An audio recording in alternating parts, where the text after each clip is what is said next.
Hello students, good afternoon, good evening, good morning everyone. Today I am going to explain you one of the very important topic which will be a one shot single question in JEE mains as well as in NEET examination. My today's lecture is based on vibrations of air columns. जिसमें मेरा बच्चा हमें दो portions cover up करने हैं, एक strings का, एक ऑर्गन पाइप्स का, एक स्ट्रिंग्स का, एक ऑर्गन पाइप्स का। इन दोनों में जो बात है, एयर कॉलम जो क्रिएट होगा उसकी वाइब्रेशंस को जज करना है।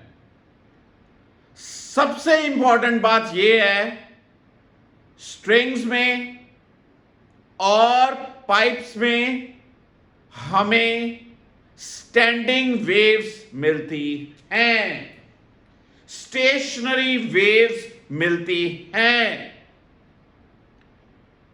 वेव्स की जब बात की जाती है बच्चा, वो दो तरह की होती हैं। प्रोग्रेसिव वेव्स जो एक पॉइंट से आगे फॉरवर्ड डायरेक्शन में प्रोग्रेस करें, उनको बोलते हैं प्रोग्रेसिव वेव्स, और जो फाइनाइट बाउंड्रीज के अंदर एंट्रैप रहें, उनको बोलते हैं स्टैंडिंग वेव्स और स्टेशनरी वेव्स। स्ट्रिंग्स में ये आप देख रहे हैं, एक स्ट्रिंग में वेव पल्स जनरेट हुई, ये वेव स्ट्राइक करके एक फिक्स्ड बाउंड्री से वापस आई, जा रही वेव, वापस आ रही वेव ओवरलैप करती है, और स्ट्रिंग में जो वेव बनती है स्पेशल टाइप की, उस पर्टिकुलर वेव का नाम है स्टैंडिंग वेव और स्टेशनरी वेव। इसी तरह से मान लीजिए मैं स्ट्रिंग को दो एंड्स पे ऐसे ऐसे ऑसिलेट कराऊं, एक एंड यहां फिक्स, एक एंड यहां फिक्स, दोनों एंड्स फिक्स हैं, बट मैंने स्ट्रिंग को इन बिटवीन प्लग किया, तो ये स्ट्रिंग ऐसे ऐसे वाइब्रेट करेगी। आप मेरे बच्चे रोप की स्किपिंग कर रहे हो जब, तो आप ऑब्जर्व करते हो क्या कि साथ में आपको एक साउंड ऑब्जर्व होती है, फील होती है कि जो हवा में स्ट्रिंग घूम रही है उसकी वाइब्रेशंस क्रिएट होनी है। इसलिए टॉपिक का नाम है vibrations of air columns attached with strings और पाइप्स। ये बंदा क्या कर रहा है, ये एक स्ट्रिंग को वाइब्रेट करवा रहा है और हुक से अटैच है स्ट्रिंग, और देख रहे हैं कुछ लूप्स टाइप बन रही हैं, जो वेव गई, टकरा के वापस आई, इनकी आपस में सुपर इंपोजिशन होती है, ओवरलैपिंग होती है। इससे हमारे पास एक नई तरह की वेव क्रिएट होती है। उस पर्टिकुलर वेव का नाम है स्टैंडिंग वेव और stationary wave. In the same way, पहले जज करिए, अगर मेरे पास पाइप्स हों तो इनमें जो एयर कॉलम्स हैं वो वाइब्रेट करते हैं, एक दूसरे के ऊपर प्रेशर लगाते हैं, और हमें नई तरह की वेव मिलती है, जिस वेव का नाम है स्टैंडिंग वेव और स्टेशनरी वेव।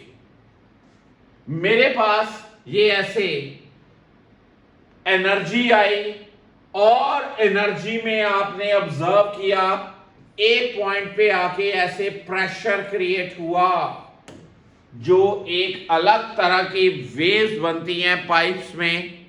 नाम सिंपल ट्रैक में उनका है प्रेशर वेव्स। हमने आज इनके बारे में पढ़ना है। तो जैसे मेरा बच्चा, मैं मान लीजिए एक एम्प्टी वाटर बॉटल इसके आगे मैं ऐसे जो बोल रहा हूं, hello hello hello hello hello hello, आप आवाज देख रहे हो चेंज हो रही है। ये जो मेरी वाइब्रेशंस हैं, ये जो मैं बोल रहा हूं यहां पर, ये अंदर जाके टकरा के वापस आ रही हैं और साउंड इफेक्ट क्रिएट हो रहा है एक अलग तरह से।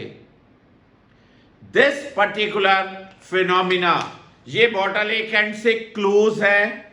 मान लीजिए मैं ऐसे एक छोटी ग्लास ट्यूब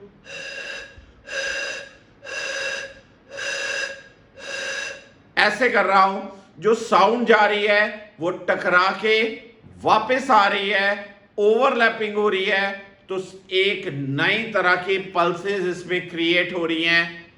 उन पल्सेस को हम नाम देते हैं स्टैंडिंग वेव्स और स्टेशनरी वेव्स। मेरे पास ये एक पाइप है, एक आयरन समझ लो रॉड है, जो दोनों एंड से ओपन है।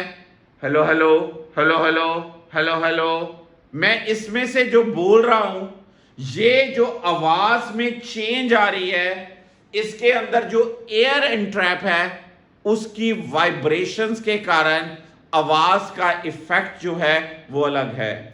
तो मुझे इस पर्टिकुलर टॉपिक का नाम क्या देना पड़ा? Vibrations in strings and vibrations in air columns. तो आइए मेरे बच्चे, मैं आपको टू द ब्रीफ, बहुत शॉर्ट फॉर्मेट में कुछ स्टैंडर्डाइज रिजल्ट्स लिखाऊंगा, जिससे आप इसके क्वेश्चन को अटेम्प्ट कर पाओगे इन ए वेरी पॉजिटिव मैनर और in very short time span. 30 to 40 seconds में आपका क्वेश्चन इसका अटेम्प्ट हो सकता है, अगर आप थोड़ी सी ध्यान से इसके क्वेश्चंस की अटेम्प्टिंग के मोड को जज करो। तो बहुत इजी क्वेश्चन है।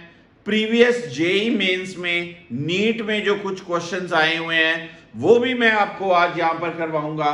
तो आइए स्टार्ट करते हैं फिर आज का पर्टिकुलर टॉपिक। फिर से कहूंगा, टॉपिक का नाम क्या है? Vibrations in strings and vibrations in organ pipes.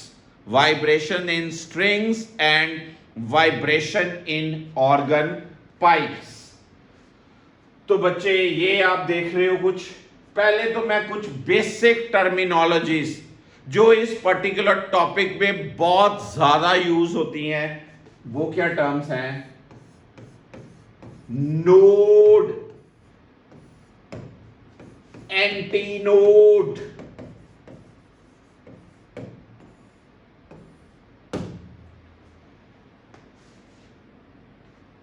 sometimes also known as antinode। Node, ऐसे पॉइंट्स स्ट्रिंग्स में, ऐसे पॉइंट्स पाइप्स में, जिन पॉइंट्स की अपनी डिस्प्लेसमेंट जो होती है वो जीरो हो, उन पॉइंट्स का नाम है नोड।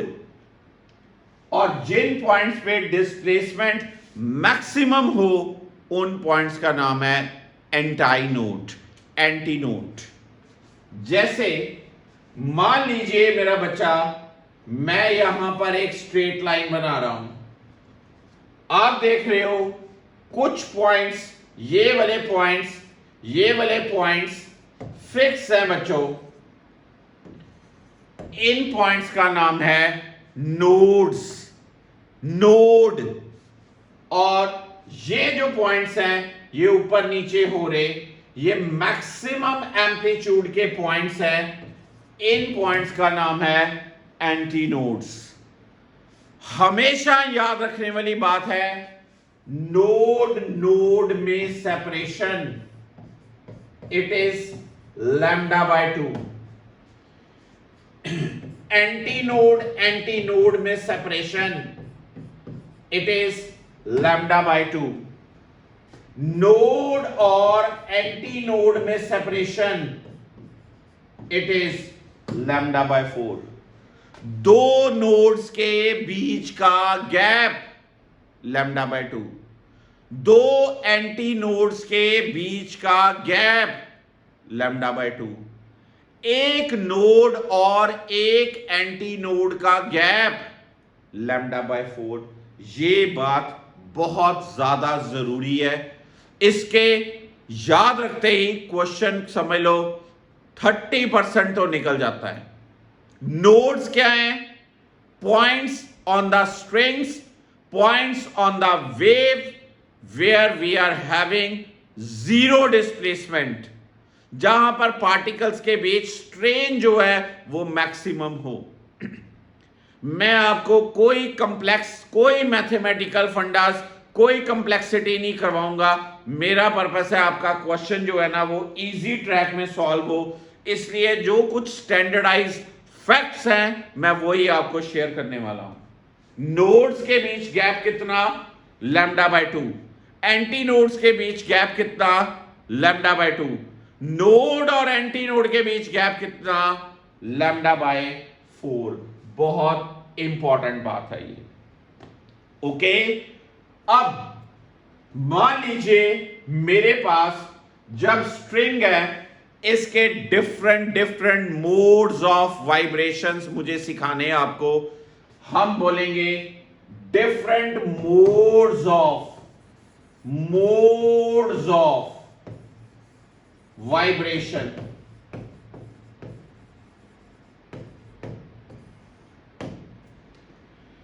इसका सबसे बेसिक मोड है फंडामेंटल मोड और फर्स्ट मोड ऑफ वाइब्रेशन, फिर second mode of vibration, third mode of vibration, fourth mode of vibration and so on.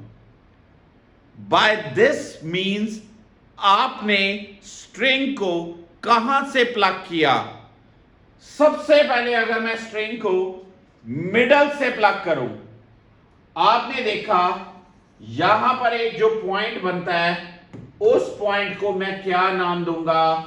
Anti node, क्योंकि ये मैक्सिमम डिस्प्लेसमेंट वाला पॉइंट है और इस पॉइंट के साथ फिक्स है। ये पॉइंट यहां पर फिक्स है, इसको मैं नाम दूंगा नोड्स।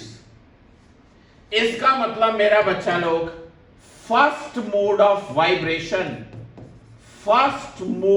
वाइब्रेशन में मैंने स्ट्रिंग को कहां से प्लग किया? मिडल पॉइंट से। नोड और नोड के बीच gap lambda by 2, lambda equal to 2L। आपको पता है because V equal to F lambda, therefore F equal to V by lambda, it is V by 2L। इस पर्टिकुलर फ्रीक्वेंसी को बोलते हैं बच्चों फंडामेंटल फ्रीक्वेंसी और फर्स्ट हार्मोनिक। फंडामेंटल फ्रीक्वेंसी और फर्स्ट हार्मोनिक। फंडामेंटल फ्रीक्वेंसी का मतलब lowest frequency which the string can create, the lowest value of frequency which the string can create is called fundamental frequency. The value of this frequency is V by 2L. What is V? Which is the velocity of sound in air. Usually it is 330 meter per second, पर अगर 340 metre पर second दी हो हमें वो लेनी है, 320 metre पर second दी हो हमें वो लेनी है। न्यूमेरिकल में अगर वैल्यू दी ना हो हमें 330 मीटर पर सेकंड लेनी है। This particular mode is called fundamental mode और first harmonic and this frequency is known as fundamental frequency first harmonic. अगर मैं सेकंड बात देखता हूं, सेकंड पॉइंट जज करिए, यहां पर नोड है, यहां पर नोड है, यहां पर नोड है। ये गैप लैम्डा बाय 2 हुआ, ये गैप लैम्डा बाय 2 हुआ, इसको मैं लैम्डा डैश बोल लूं। 2 lambda dash by 2 is equal to क्या होगा? लेंथ ऑफ द स्ट्रिंग होगा। It means 2 lambda dash by 2 equal to what? तो लैम्डा डैश क्या आया? L आया। आपको पता है F dash equal to V by lambda dash, V by L। 2 से मल्टीप्लाई करो, 2 से डिवाइड कर दो, तो आपने जज किया दिस इज दिस थिंग। इस फ्रीक्वेंसी की वैल्यू पहली फंडामेंटल फ्रीक्वेंसी के क्या आई, डबल आई। इसको क्या नाम देते हैं, सेकंड हार्मोनिक और फर्स्ट ओवरटोन। सेकंड हार्मोनिक और फर्स्ट ओवरटोन। ओवरटोन का मतलब एक लूप के ऊपर दूसरी लूप की और रेपिटेशन होना। एक इसमें सिर्फ एक लूप बन रही है, इसमें क्या है, दो लूप्स बन रही हैं। एक लूप थी, उसके ऊपर एक लूप और की रेपिटेशन हो गई। This is called second harmonic और फर्स्ट ओवरटोन। अगर एक लूप है, उसके ऊपर दूसरी लूप है, उसके ऊपर तीसरी लूप है, तीन लूप्स बन रही हैं, क्या हुआ जज, 3 लूप्स आर बीइंग फॉर्म। मान लीजिए यहां पर फिर से कहूंगा 1 लूप, यहां पर क्या बचा, 2 लूप्स, और यहां पर बचा 3 लूप्स। 3 लूप्स, 1 लूप में 2 नोड्स, एक एंटी नोड्स, 2 लूप्स में 3 नोड्स, 2 एंटी नोड्स, 3 लूप्स में 4 नोड्स, 3 एंटी नोड्स।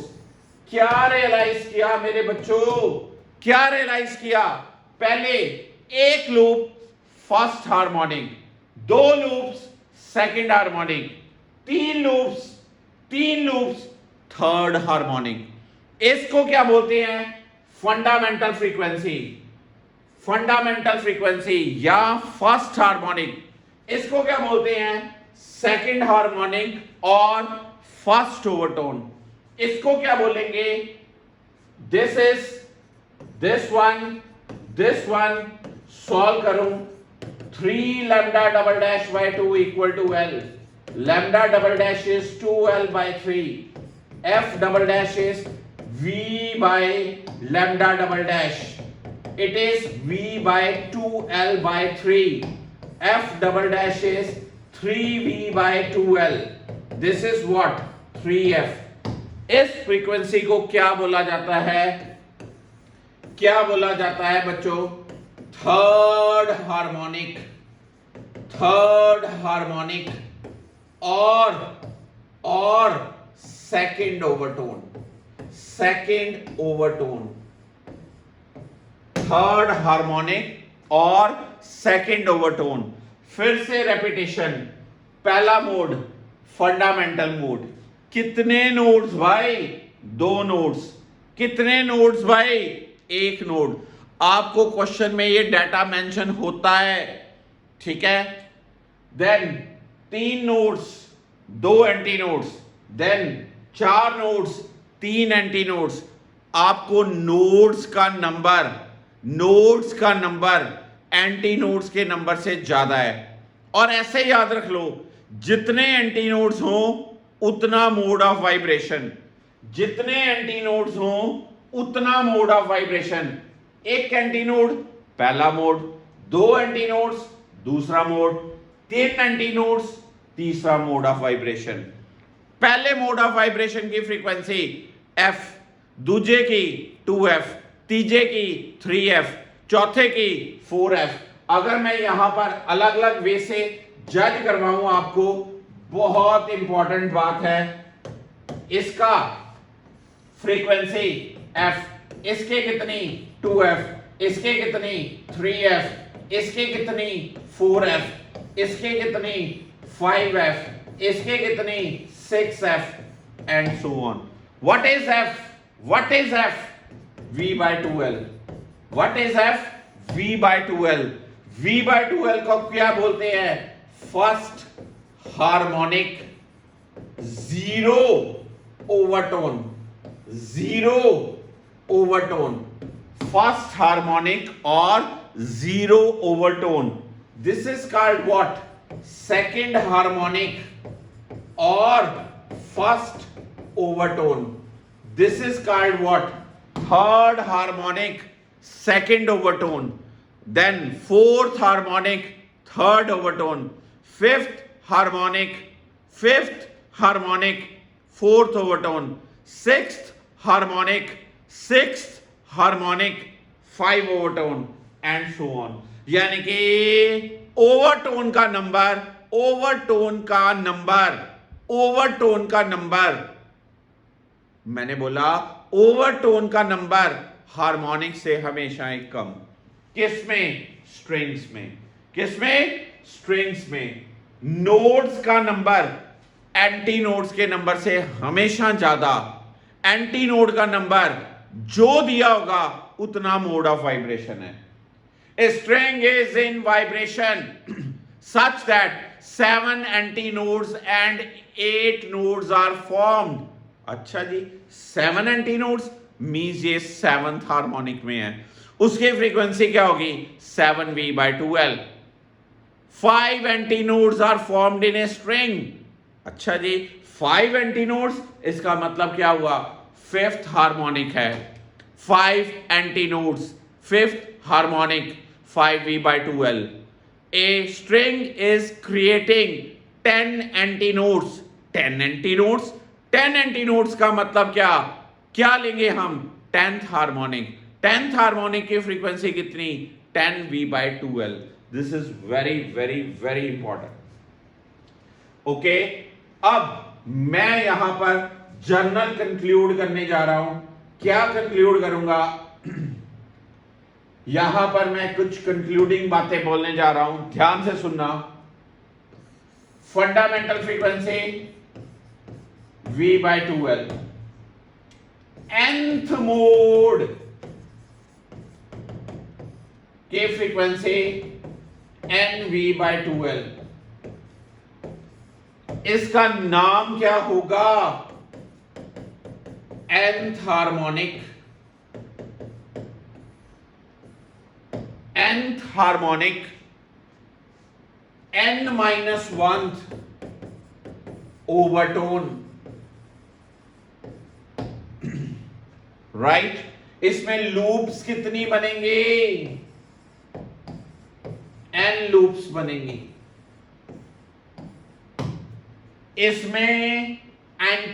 इसमें नोड्स कितने बनेंगे? या मैं बात करूं एंटाई नोड्स कितने बनेंगे? n बनेंगे। इसमें नोड्स कितने बनेंगे? n+1 बनेंगे। तो ये सारी की सारी बात किसके लिए है जी? किसी स्ट्रिंग के डिफरेंट मोड्स ऑफ वाइब्रेशंस की, डिफरेंट मोड्स ऑफ वाइब्रेशन की बात। एक स्ट्रिंग जिसको हम वाइब्रेट करा रहे हैं, और वो कौन से लॉज? ये स्ट्रिंग को मैं वाइब्रेट करा रहा हूं, जो इसके साथ अटैच्ड एयर है वो साउंड क्रिएट करती है, और उसके फ्रीक्वेंसीज को जज किया आपने, तो कैसे? फ्रीक्वेंसीज का एक्सप्रेशन। अब fundamental mode, first mode, second mode, ये मैंने बात कही। मेल्डी ने इन स्ट्रिंग्स के ऊपर कुछ एक्सपेरिमेंट करते हुए कुछ एक्सपेरिमेंट किए, और उसने कोई लॉज और भी बताए हमें स्ट्रिंग्स के। कुछ लॉज इसने स्ट्रिंग्स के बताए मेल्डी ने।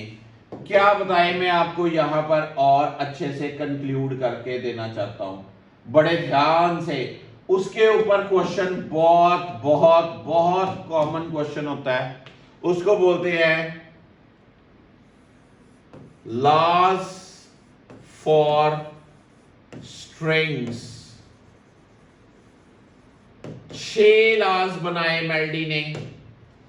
पहला लॉ ये कहा, the frequency is inversely proportional to length. इसको बोलते हैं law of length. The frequency of sound created by string is inversely proportional to the length of the string. Number 2, law of tension. The frequency is directly proportional to the square root of the tension in the string, square root of the tension of the string. Third law, law of mass. This thing, frequency is inversely proportional to the mass. This small m represents linear mass density. Linear mass density, बच्चा linear mass density का मतलब है mass per unit length of the string, mass per unit length of the string, total mass of the string उसको length से divide कर दो, that particular parameter, that particular term is known as linear mass density.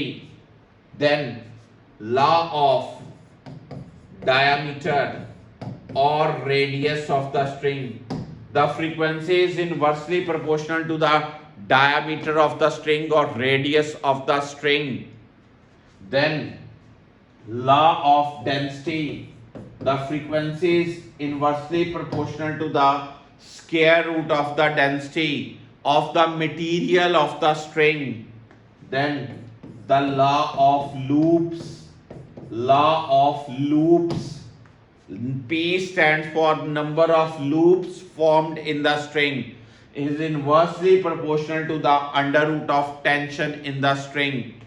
पहला law of length, frequency is inversely proportional to the length of the string. Law of tension, frequency is directly proportional to square root of the tension. Law of mass, it is inversely proportional to the linear mass density. Law of diameter, frequency is inversely proportional to the diameter or radius of the loop. Then law of density, frequency is inversely proportional to the square root of the density. Then law of loops, the number of loops formed in the string are dependable on the tension in the string. जितनी tight string होगी उसके according number of loops बनेंगे, जितनी loose string होगी उसके according number of loops बनेंगे.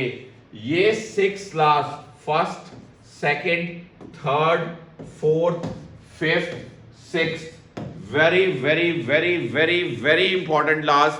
इनके ऊपर कोई ना कोई एग्जामिनर ने क्वेश्चन डाला ही डाला हुआ है. बच्चा लोग कैसे क्वेश्चन डालते हैं मैं आपको एक बार आइडिया देना चाहता हूं. ये देखिए क्या है, the linear density of the vibrating string is this much, it transverse space is propagating the string and is described by the equation where and is this, the tension in the string is. आपको बच्चे ये equation दी है, अभी मैं solve करवाऊंगा question. फिर से ये इक्वेशन वाला क्वेश्चन है.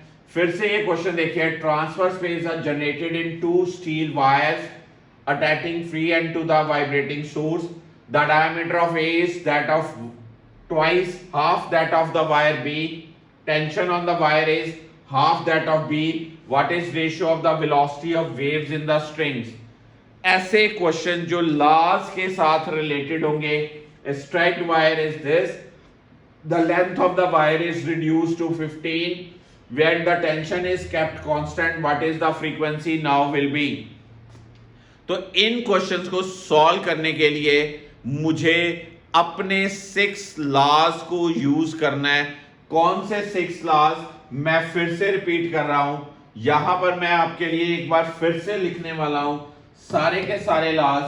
पहला, frequency is inversely proportional to length, frequency is directly proportional to square root of tension, frequency is inversely proportional to linear mass density, frequency is directly 1 by d or diameter, frequency is density का under root, and the number of loops is inversely proportional to what, this thing. यहां पर मैं ये laws को सबको combine करूं तो frequency का एक्सप्रेशन बचा लो बनता है P by 2L under root of T by M. एक ये expression. P stands for number of loops, L stands for length of the string, T stands for tension in the string, M stands for क्या, linear mass density. M stands for क्या, linear mass density. यहां पर मैं expression को थोड़ा सा और आपके लिए अच्छा फॉर्मेट दे दूं तो ये क्या बनता है, मास पर यूनिट लेंथ, ये क्या होगा P by 2L under root of TL by total mass of the string. Total mass of the string. आप कहोगे total mass of the string क्या?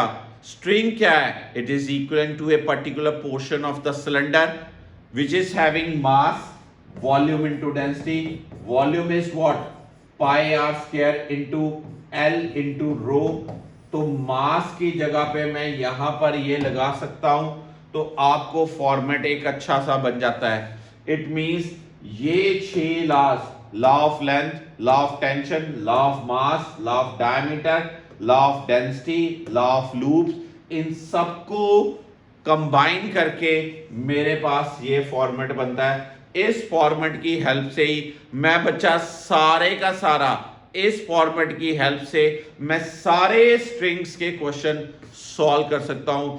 But these laws are only applicable for case of strings, not for case of pipes. ये strings पे ही applicable है, ये pipes पे, organ pipes पे laws applicable नहीं हैं. ये बात बहुत ज्यादा जरूरी है. ओके, अब यहां पर ये सारे एक्सप्रेशन किसके हैं बच्चों? फ्रीक्वेंसी के एक्सप्रेशन है यार. ये किसके एक्सप्रेशन है? फ्रीक्वेंसी के. अब फ्रीक्वेंसी क्या है? फ्रीक्वेंसी v/2L है. वहां से आप वेलोसिटी का एक्सप्रेशन भी फाइंड आउट कर सकते हो. v इक्वल टू, अगर मेरे पास इस चीज का थोड़ा सा मैं हल दे दूं तो आपको मेरा बच्चा, मैं यहां पर रख रहा हूं इसको, मैं अगर आपको हल दे दूं तो यहां पर v की वैल्यू f लैम्डा, हाँ जी, v की वैल्यू क्या? f lambda. तो अगर आपने वेलोसिटी का एक्सप्रेशन निकालना हो स्ट्रिंग का, तो वेलोसिटी का एक्सप्रेशन स्ट्रिंग के अंदर याद रखने वाली बात है, under root T by M, this thing, under root T by M. What is T? It is the tension in the string. And what is M? It is linear mass density. Linear mass density word का मतलब क्या हुआ? Mass per unit length of the string. Mass per unit length of the string, linear mass density. अब question में आए जरा. आपको question में दिया है linear density of the vibrating string is, यानी कि आपको स्मॉल m का एक्सप्रेशन दिया है. ठीक है जी. और आपको जर्नल वेव की इक्वेशन दी है. इस इक्वेशन के साथ मैं क्या लगाऊंगा? a sin kx plus omega T. ये एक प्रोग्रेसिव वेव की इक्वेशन है. a sin kx plus omega T. Here k is what? 1 और ओमेगा is what? 30. आपको पता है वेलोसिटी इज ओमेगा बाय के. मैंने अपने प्रोग्रेसिव वेव्स के लेक्चर में बताई है ये बातें. Velocity equal to omega by के. Omega angular frequency, k propagation constant, v का फॉर्मूला आया 30. अब वेलोसिटी का फॉर्मूला, और मैंने अभी क्या दिया? Under root T by M. v equal to under root T by M. v हमने निकाली है इक्वेशन से, कितनी? 30. v की वैल्यू है 30. अंडर रूट ऑफ टेंशन निकालनी, लीनियर मास डेंसिटी आपको क्वेश्चन में दी है 1.3 10⁻⁴. 1.3 10⁻⁴. यहां से टेंशन की इवैल्यूएशन हो सकती है. तो सारी चीज में सिर्फ लॉज के फॉर्मेट लगा. फिर से आपको इक्वेशन दी है, बड़े ध्यान से रियलाइज करिए. फिर से इक्वेशन y इक्वल टू क्या? a sin omega T minus K X. यहां से ओमेगा कितना? 100, k कितना? 50. v equal to what? Omega by के. Omega 100, k 50. तो v कितना आया? 2 यूनिट. आपको डिस्प्लेसमेंट क्या निकालनी है? वेलोसिटी. अब वेलोसिटी का फॉर्मूला 2 मीटर पर सेकंड. सीधा सीधा वेलोसिटी, इक्वेशन से वेलोसिटी निकालनी. फॉर्मूला क्या गाया? इक्वेशन के साथ कंपैरिजन किसका किया? a sin omega T minus K x. ये किसकी इक्वेशन होती है? ये प्रोग्रेसिव वेव की इक्वेशन होती है। पहले भी एसएचएम के अंदर मैं बता चुका हूं, ओमेगा 100, के की value 2 pi by lambda, omega by के को बोलते हैं वेव वेलोसिटी। यहां से वेलोसिटी हुई पूछी, आंसर बन गया। मान लीजिए मैं अब ये क्वेश्चन देता हूं आपको, आपके पास फिर से एक बार फॉर्मेट याद रख लीजिए, v equal to omega by k. Question कोई पूछे व्हाट इज के की वैल्यू पता होनी चाहिए। के को बोलते क्या है? Propagation constant, propagation constant. और के की वैल्यू क्या है? 2 pi by lambda, 2 pi by lambda. Omega की वैल्यू क्या है? 2 पाई इंटू या 2 pi by capital T. Omega क्या है? Angular frequency. और एंगुलर फ्रीक्वेंसी ओमेगा को के से डिवाइड किया जाए तो आपके पास वेव की वेलोसिटी आती है। एक पर्टिकुलर मीडियम में, एक पर्टिकुलर मीडियम में वेव की वेलोसिटी कांस्टेंट रहती है। बहुत इंपॉर्टेंट बात, एक पर्टिकुलर मीडियम में वेव की वेलोसिटी कांस्टेंट रहती है। वेव वेलोसिटी तब चेंज होगी जब आपका मीडियम चेंज होगा। मीडियम चेंज होने से वेव की वेलोसिटी चेंज होती है। एक मीडियम से दूसरे मीडियम में जब साउंड पल्सेस जाती हैं तो उनकी वेलोसिटी चेंज होती है, ऐसे चेंज नहीं होगी। बहुत इंपॉर्टेंट बात। मान लीजिए मेरे पास अब ये दो स्ट्रिंग्स का क्वेश्चन है। आपके पास ए स्ट्रिंग है और एक बी स्ट्रिंग है। क्वेश्चन में क्या दे रहा है वो? The diameter of A is half that of B. इसका मतलब radius of A is half of radius of B. और क्या दे रहा है वो? क्या tension on the wire A is half that of the B, यानी कि tension of wire A is half of tension of B. निकालना क्या भाई? आपने निकालना क्या है? The ratio of velocities of the waves in the wires A and B. आपको पता है फ्रीक्वेंसी का law, it is directly proportional to T and it is inversely proportional to क्या? Radius. It means F A by F B equal to under root of T A by T B into 1 by this thing. ये चीज हो जाएगी।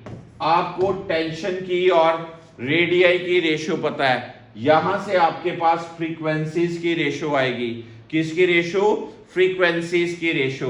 अब v equal to f lambda, जो frequency की ratio वही velocity की रेशियो, जो फ्रीक्वेंसी की रेशियो वही क्या? वेलोसिटी की रेशियो। टेंशन की रेशियो आपको पता है, रेडियाई की रेशियो आपको पता है। यहां पर फॉर्मूले में पुट करेंगे, आपके पास फ्रीक्वेंसीज की रेशियो आ जाएगी। अगला क्वेश्चन देखिए, a straight wire of 60 centimetre vibrates with a fundamental note of 256 hertz. यानी कि 60 सेंटीमीटर वायर की मेन फंडामेंटल फ्रीक्वेंसी है 256 हर्ट्ज। अगर length of the wire is reduce to 15 centimetre, उसकी लेंथ 60 सेंटीमीटर से 15 सेंटीमीटर कर दी जाए, length is reduce to 50 centimetre, यानी कि L1 कितनी है? 60, L2 कितनी है? 15 सेंटीमीटर, F1 कितनी है? 256, F2 कितना है? Question mark. हमें law of length, frequency is inversely proportional to length, यानी कि F1 by F2, F1 by F2 equal to L2 by L1। L1 पता है, L2 पता है, F1 पता है, F2 नहीं पता, इजीली सॉल्व हो जाएगा। बहुत शॉर्ट कैलकुलेशंस के क्वेश्चन होते हैं। फिर मैं अगर आपको और बात कहूं स्ट्रिंग्स के अंदर, ये देखिए, two identical sonometer wires have fundamental frequency this when kept under tension, the tension of one wire is increased by 2%, the number of beats, beats का नंबर क्या होता है? difference in the frequencies, beats का number difference in the frequency एक के अंदर tension 2% बढ़ाई, हमें पता है frequency is directly proportional to under root of tension F1 T1 F2 under root of T2। अब T2 is T1 plus 2% of T1। अब यहां से F2 की इंक्रीमेंट, हमें बीट्स चाहिए। बीट्स क्या formula, F2 minus F1, that will give you the number of beats. The frequency is directly proportional to under root of tension. Frequency is directly proportional to under root of tension. यहां से आपका ये content, उसने question में लिखा tension and length of the wire B, length of the wire B increase by 2%, दोनों length भी बढ़ाई। इसका मतलब मुझे यहां पर लेंथ भी लगाना पड़ेगा अगर दोनों बढ़ाई। L2 is L1 plus 2% of क्या, L1। यहां से आपको F2 का लिंक पता चलेगा, F2 is more than F1 अगर, तो beat frequency F2 minus F1, अगर F2 लेस देन F1 तो beat frequency F1 minus F2। Beat frequency हमेशा हमेशा पॉजिटिव रहती है। This part. एक और question, sonometer, this is a very very very important question. Sonometer wire has a length of 114 centimeter fixed between two fixed ends. Where should be the two bridges placed so as to divide the wire in 3 segments whose fundamental frequencies are in the ratio 1:3:4?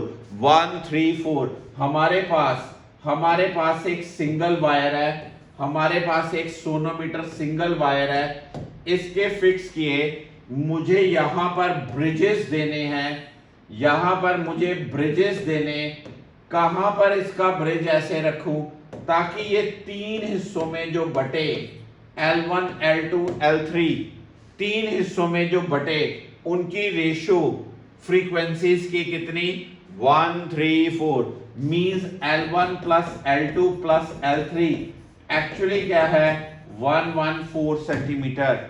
आपको frequency की ratio F1 F2 F3 की ratio क्या दी है, 1:3:4। 1:3:4। आपको ला क्या पता है, ला क्या पता है मेरा बच्चा, F1 L1 equal to F2 L2 equal to F3 L3। यहां से 1 L1 3 L2 4 L3, यहां से L2 की वैल्यू क्या आई, L1/3, L3 की वैल्यू क्या आई, L1/4। पुट कर दें यहां पर L1 plus L1/3 plus L1/4 equal to 114। L1 आ जाएगा, L1 पता चल जाएगा तो L2 पता चल सकता है, इजीली आप कैलकुलेट कर सकते हैं।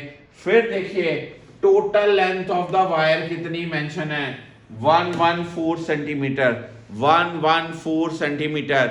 आपने इसको डिवाइड करना है 3 हिस्सों में, तीनों हिस्सों की फ्रीक्वेंसीज मेंशन है, कितनी मेंशन है, 1 3 4।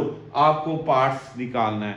हमें क्या लगाया, लॉ ऑफ लेंथ लगाया। लॉ ऑफ लेंथ क्या कहता है, F1 L1 equal to F2 L2 equal to क्या, F3 L3। यहां पर सॉल्व करेंगे, आपके L1 और L2 की इजीली वैल्यूज मिल जाएंगी आपको। काफी ज्यादा इंपॉर्टेंट न्यूमेरिकल है ये, बहुत ही बढ़िया, बड़े सारे पेपर्स में आता होता है ये क्वेश्चन। लेंथ कईयों में 110 दी जाती है, कईयों में लेंथ 114 दी गई है, कईयों में लेंथ 120 सेंटीमीटर दी होगी, सम क्वेश्चंस में लेंथ 150 सेंटीमीटर दी होगी। इसलिए इसके क्वेश्चन के रिजल्ट को क्रैम ना करना, हर क्वेश्चन में डाटा वेरी कर सकता है। देन कम्स दिस थिंग, आगे हम बात कर लें पहले ऑर्गन पाइप्स के अंदर। जब मैं ऑर्गन पाइप्स के अंदर करूंगा तो बड़े मजेदार क्वेश्चन आने वाले। ऑर्गन पाइप्स क्या है, एक ऐसी पाइप जिसके अंदर एयर जो है वो वाइब्रेट करती है। अगर एयर वाइब्रेट करे तो जो एयर कॉलम्स हैं वो साउंड क्रिएट करते हैं। हमने उनकी बेसिक फंडामेंटल फ्रीक्वेंसीज के बारे में जजमेंट करनी है। इसको इसीलिए बोला गया vibrations of air columns in organ pipes. Organ pipes दो तरह की होती है मेरा बच्चा पार्टी, दो तरह की। एक पाइप दोनों एंड से ओपन हो, जैसे मेरे पास ये एक पाइप हो, ये इस एंड से भी ओपन है, ये इस एंड से भी ओपन है। ऐसे मैं इनके अंदर बोलूं तो जो आवाज है वो डिफरेंट हो जाती है। हमें एक पाइप एक एंड से क्लोज हो तो मुझे, जैसे मेरे पास ये एक ट्यूब है,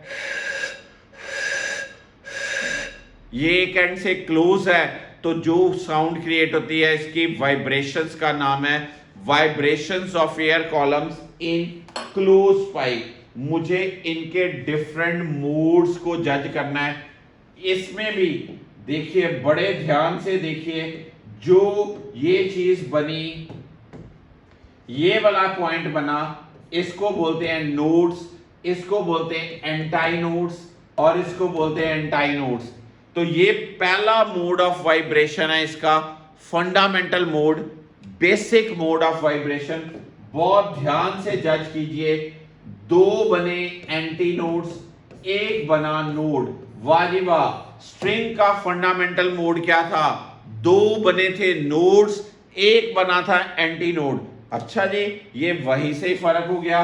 फिर से देखिए, इसके अंदर दो एंटी नोड्स के बीच जो गैप है उसको नाम दिया जाएगा lambda by 2। Lambda by 2, this part it is known as what? Lambda by 2। अब लैम्डा बाय 2 की वैल्यू क्या होगी? लेंथ ऑफ द पाइप होगी। Lambda by 2 equal to L, तो लैम्डा क्या आएगा? 2l। v equal to f lambda, v by lambda, solve करके आया v बाय 2l। आप कहोगे सर ये फंडामेंटल फ्रीक्वेंसी तो सेम आ गई। यस, इसकी फंडामेंटल फ्रीक्वेंसी को नाम दिया जाता है वही फंडामेंटल फ्रीक्वेंसी और first harmonic.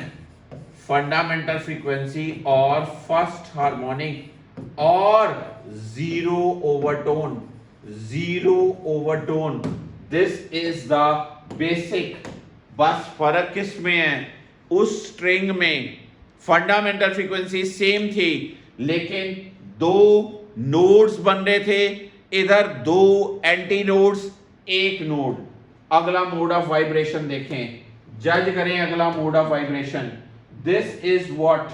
This is again anti node, this is anti node, this is anti node, this one is node, this one is node. दो एंटी नोड्स में गैप लैम्डा बाय 2, दो एंटी नोड्स में gap lambda by 2, यानी कि यहां पर 2 lambda dash by 2 equal to L. तो lambda dash क्या आया? एल। एफ डैश क्या होगा? v बाय एल, यानी कि 2v बाय 2l। इस फ्रीक्वेंसी का नाम सेकंड हार्मोनिक, सेकंड हार्मोनिक और फर्स्ट ओवरटोन। सेकंड हार्मोनिक और फर्स्ट ओवरटोन क्या बने? पर तीन एंटी नोड्स बने, दो नोड्स बने। तीन एंटी नोड्स, दो नोड्स, तीन एंटी नोड्स, दो नोड्स बने इसमें। उसमें दो एंटी नोड्स पहले मोड में, एक नोड, इसमें तीन एंटी नोड्स और क्या? दो nodes. Third mode of vibration, third mode of vibration अगर मैं जज कराऊं, थर्ड मोड ऑफ वाइब्रेशन, यहां पर एंटी नोड, यहां पर एंटी नोड, यहां पर एंटी नोड, यहां पर एंटी नोड। फिर से दो एंटी नोड, एक नोड, तीन एंटी नोड, दो नोड्स, यहां पर चार एंटी नोड्स, तीन नोड्स, चार एंटी नोड्स, तीन नोड्स।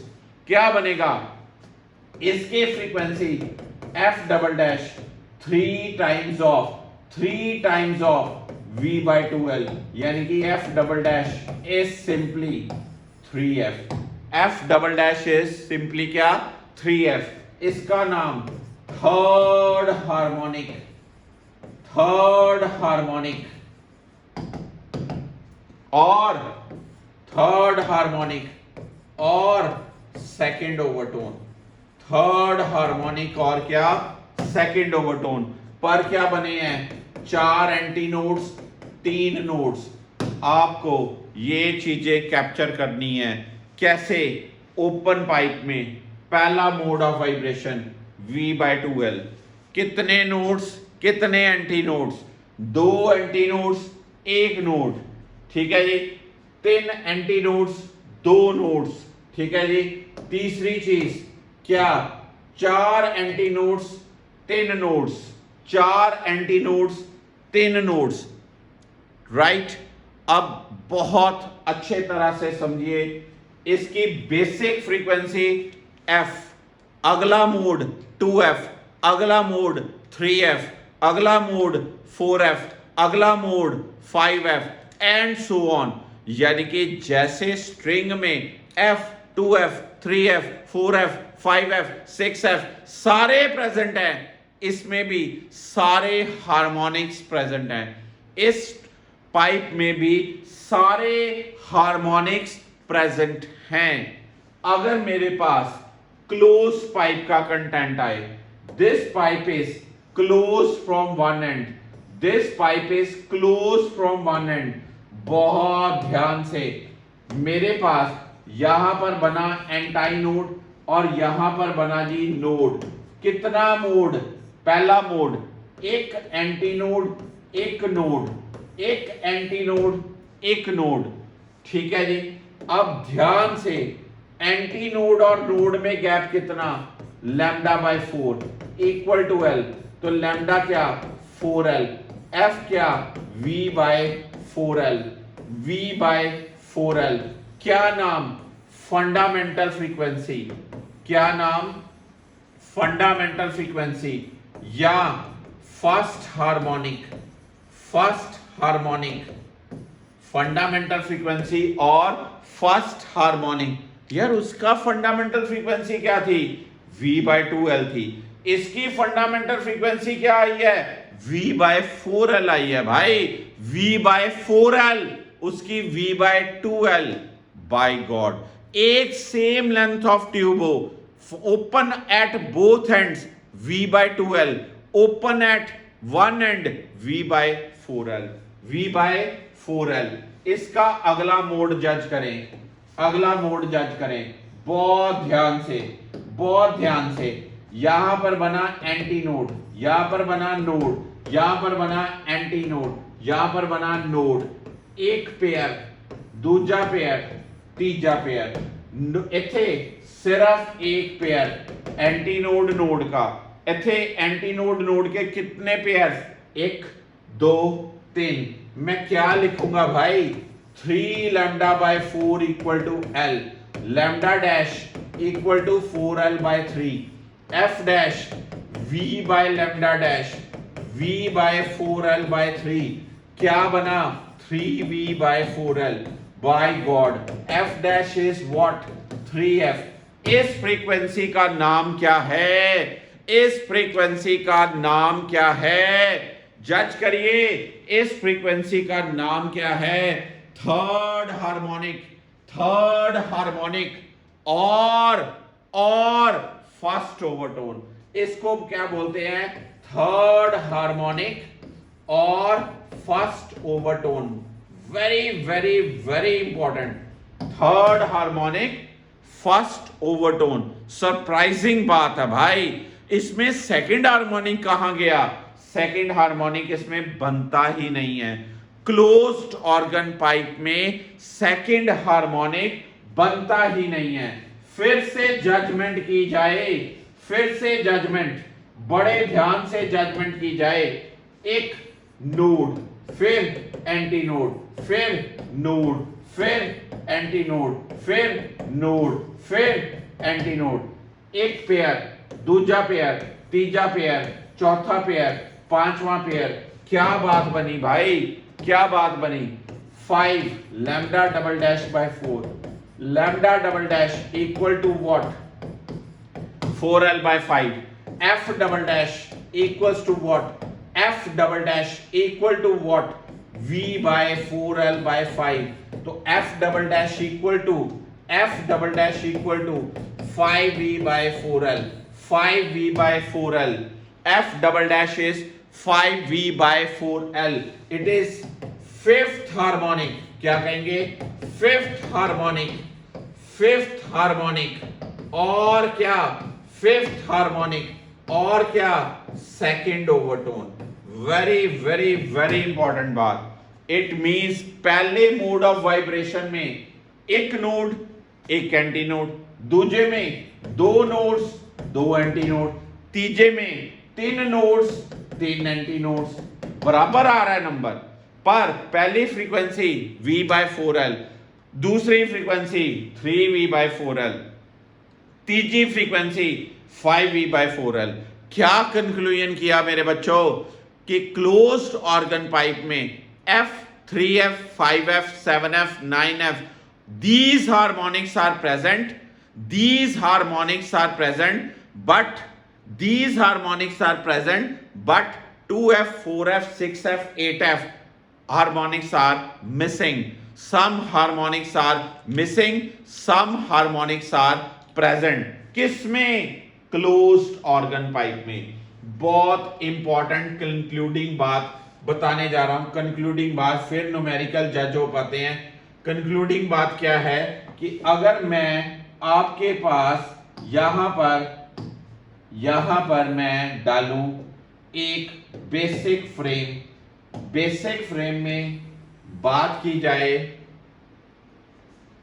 आपकी बात की जाए, यहां पर ओपन पाइप, यहां पर क्लोज पाइप। ओपन पाइप की fundamental frequency V/2L, close pipe की fundamental frequency V/4L। Open pipe की modes F, 2F, 3F, 4F and so on. इसके modes F, 3F, 5F, 7F and so on. इसमें all harmonics present, all harmonics present। इसमें only odd harmonics, only odd harmonics present, only odd harmonics present, even harmonics missing, 2F, 4F, 6F, 8F missing है। इसके अंदर number of open pipe में anti nodes number, anti nodes number is more, anti-nodes number is more than nodes, इसमें anti-nodes number is same than as nodes number, बहुत important. कहते हैं which kind of pipe you will prefer? We will always prefer an open organ pipe। दो reason, एक major reason उसकी fundamental frequency double है, दूसरा reason इसकी कुछ हार्मोनिक्स क्लोज में मिसिंग होते हैं, ओपन में सारे हार्मोनिक्स प्रेजेंट होते हैं। ओपन में सारे हार्मोनिक्स क्या प्रेजेंट होते हैं, क्लोज में कुछ हार्मोनिक्स प्रेजेंट होते हैं, कुछ मिसिंग होते हैं। इसलिए क्वालिटी ऑफ साउंड क्लोज की इतनी बढ़िया नहीं होती।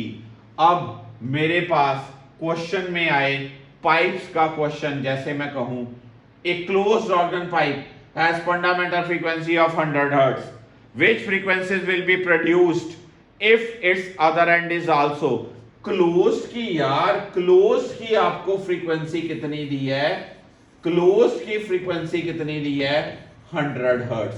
आपको पता है अगर मैं इसकी ओपन कर दूं तो ओपन की कितनी हो जाएगी 200 हर्ट्ज। कितनी हो जाएगी 200, क्योंकि ओपन की उससे क्लोज से डबल। अब बाकी क्या, ये तो F हो गया, अगली क्या होनी है उसके पास 2F, अगली क्या होनी 3F, अगली क्या होनी 4F एंड सो ऑन। यानी कि 200, then 2 into 200, then 3 into 200, then 4 into 200। तो आंसर क्या होगा इसका, डी चॉइस होगा। ठीक है जी।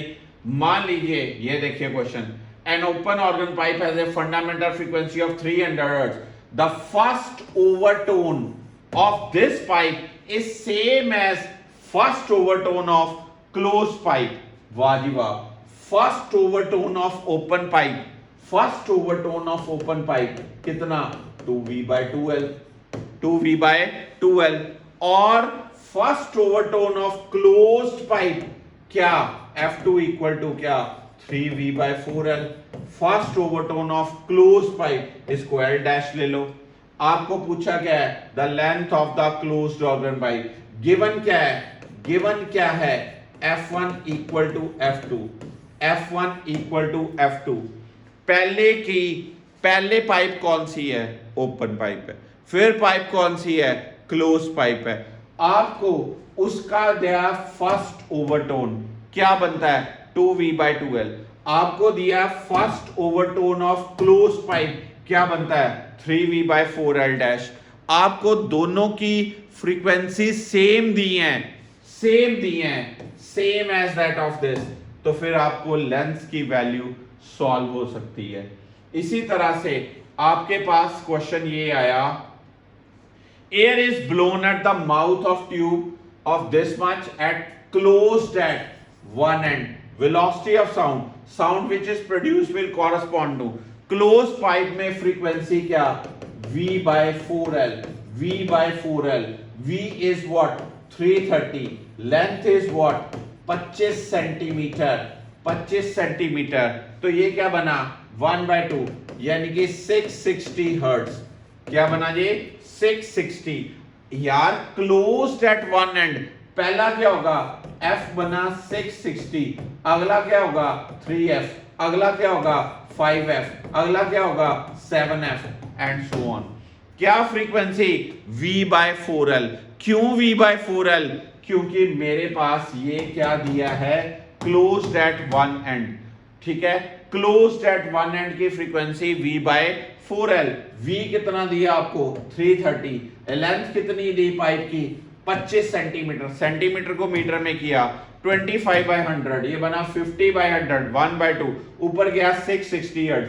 इसका मतलब इसके पास फ्रीक्वेंसी कितनी है? बेसिक फ्रीक्वेंसी कितनी है? 660 हर्ट्ज. अगली फ्रीक्वेंसी कितनी होगी बच्चा? 3F होगी. अगली कितनी होगी? 5F होगी. अगली कितनी होगी? And so on. यहां पर आपका आंसर बनता जाएगा कि कॉम्बिनेशन कैसे बना. पॉइंट क्लियर हुआ आपको ये क्वेश्चन. इसी तरह से आपके पास ये स्ट्रिंग वाला मैंने करा दिया. एक ये पाइप है. This is open end of a long cylindrical having a side opening and fitted with A movable piston. कहता है एक पिस्टन मूवेबल है, यानी कि ये वाला जो एंड है ना, ये एंड जो है वो क्लोज्ड है. आपने ट्यूनिंग फोक को वाइब्रेट कराया, आपने देखा मैक्सिमम साउंड सुनाई दी, फिर पिस्टन 9 सेंटीमीटर मूव हुआ, इंटेंसिटी बिकम्स मिनिमम. जब पहले मैक्सिमा सुना, मैक्सिमा फिर मिनिमा, मैक्सिमा को एंटाई नोड, मिनिमा को नोड, यानी कि 9 सेंटीमीटर पिस्टन मूव करने से 9 सेंटीमीटर पिस्टन मूव करने से एंटी नोड से आप शिफ्ट हो रहे हो नोड पे, एंटी नोड से आप शिफ्ट हो रहे हो नोड पे. लैम्डा बाय 4 की वैल्यू कितनी हुई? 9. तो लैम्डा की वैल्यू कितनी हुई? 36 सेंटीमीटर. लैम्डा की वैल्यू 36 सेंटीमीटर. ओके, लैम्डा अगर 36 आया तो ट्यूनिंग फोक की फ्रीक्वेंसी निकालनी. V equal to f lambda. V equal to f lambda. V की वैल्यू आपको दी है 360. V equal to f lambda. यहां से F की value V by lambda. V is 360. Lambda is what? 36 centimetre by 100 कर दो तो ये क्या बनेगा जी? ये बनेगा 1000 हर्ट्ज. तो आंसर क्या आएगा? D option 1000 hertz is the right answer. Okay, ये पिस्टन को मूव किया, पहले क्या था? ट्यूनिंग फोक को वाइब्रेट कराया और आपको मैक्सिमम सुना, फिर आपने पिस्टन को मूव किया, जैसे पिस्टन 9 सेंटीमीटर मूव हुआ आपको मिनिमम सुना, maximum anti node, minimum node. कितना गैप? 9 सेंटीमीटर। नोड और एंटी नोड में गैप क्या होता है? λ/4। लैम्डा की वैल्यू आ गई, यहां से आप एफ निकाल सकते हो। ठीक है जी। Organ pipe closed at one end vibrating in first overtone, another pipe P2 open at both end vibrating in third overtone is in resonance. Resonance का मतलब इन दोनों की फ्रीक्वेंसीज मैच करती हैं। जब first overtone of open F1 3V/4L1, then second overtone of first overtone of क्या? Close pipe है, ये क्लोज्ड एट वन एंड है। इट्स थर्ड ओवरटोन, बड़ी स्ट्रेंज बात है, ओपन पाइप उसका थर्ड ओवरटोन कौन सा होगा? Fourth harmonic. उसकी फ्रीक्वेंसी क्या होती है? फोर्थ हार्मोनिक की। दिस थिंग, ये दोनों बराबर गिवन है, यहां से L1 और L2 की रेशियो निकाल लीजिए, बहुत कंफर्टेबल निकलेगा। पहले पाइप कौन सी है? क्लोज्ड एट वन एंड, उसका फर्स्ट ओवरटोन ये। दूसरी पाइप कौन सी है? Third overtone open at both ends, उसका थर्ड ओवरटोन ओपन पाइप का कौन सा मोड हुआ? फोर्थ हार्मोनिक हुआ, फोर्थ मोड ऑफ वाइब्रेशन। ऐसे आपको पाइप्स के साथ कंपैरेटिव क्वेश्चन मिलते हैं, और बड़े सारे क्वेश्चन शीट में शेयर हो सकते हैं। आपको किसी भी तरह से आपको वर्कशीट चाहिए, ओपन पाइप, क्लोज पाइप, सिर्फ स्ट्रिंग्स की, आप मैसेज करिए, ये सारी पीडीएफ भी आपको शेयर हो जाएगी। और शीट चाहिए, उसका लिंक भी मैं अपलोड कर दूंगा आपके पास, उस शीट के साथ में आंसर की होगी।